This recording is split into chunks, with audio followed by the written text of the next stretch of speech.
Guys, meron tayo ng tuna guys. Galing sa Dingalan, Aurora. Binati niya kay Kuya Jerome. Isang malaking tuna yan, 500 nga bili ko dyan. Mahal pero masarap siyempre.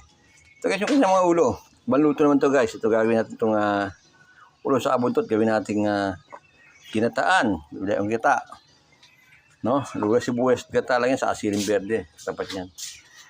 Guys, siyempre pagka ihaw natin, una natin guys, pigyan tayo muna na pabalati kahit paano guys sa toy kalamansi para mas masarap ang kanyang laman, di ba?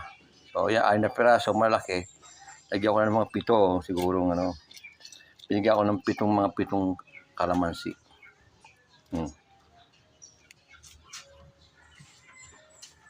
Di ba?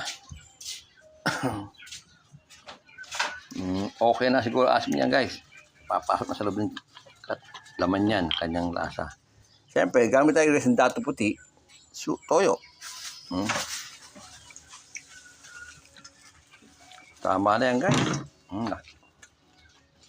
So yan lang. Sa ating marinade lang siya ng mga 4 an hour. Mamaya guys, iihaw natin yan. No? Masarap to. Inihaw na tuna. At tubuan na natin kasi before. Talaga palang masarap. Hindi na tuna. Bitin pa nga kami. Ito, bumili ko yung panibago. Hopefully, talagang spite ang craving sa ating inihaw na tuna. Sarap. Tuna. Yellowfin tuna. Okay. Now, then, alas 11, pwedeng ihawin yan. Okay.